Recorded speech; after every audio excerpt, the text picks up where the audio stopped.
Welcome to episode 8 of Physics Until I Get a Girlfriend. Today we're going to be learning the difference between dimensions and units.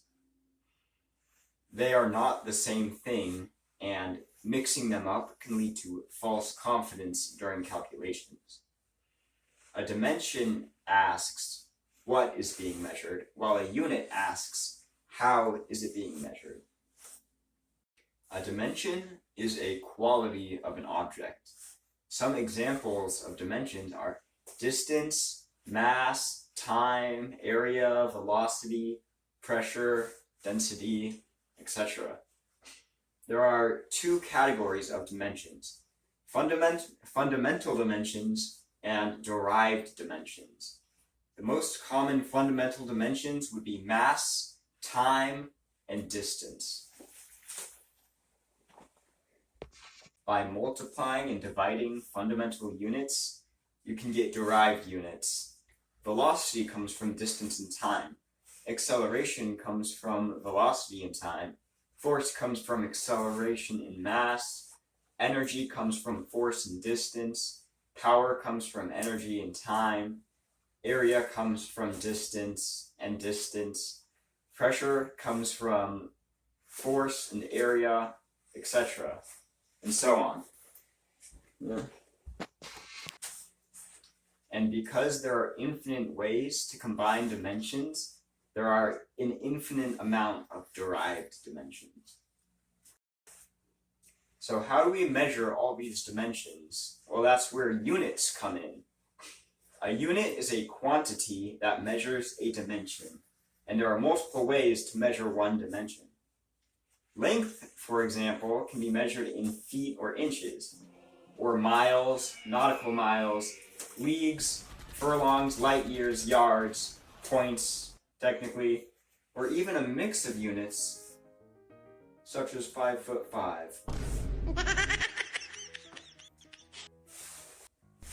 To make calculations easier, an organization called International Bureau of Weights and Measures created the SI units.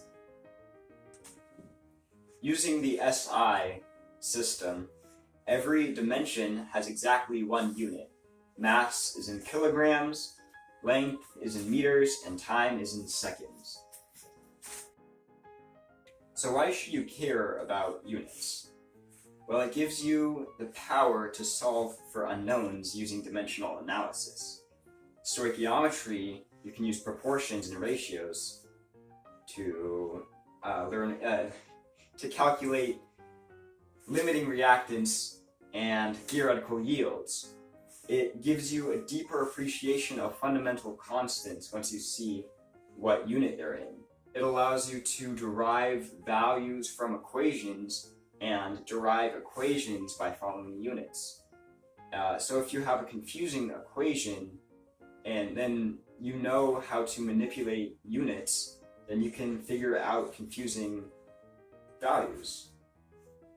Graphs make more sense, and functions as well. So if you have v of t, then time goes in and velocity comes out. V of t isn't velocity times time, it's velocity represented with respect to time.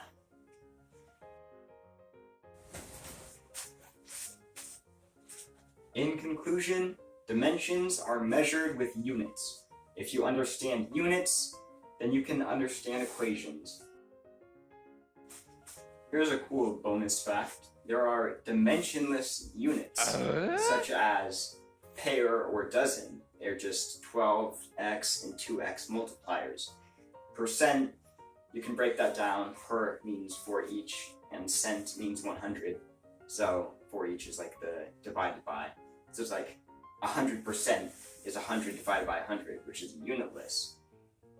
Trig is the ratio between the lengths of a triangle, and it could be distance triangles, or like force triangles. So trig is also unitless.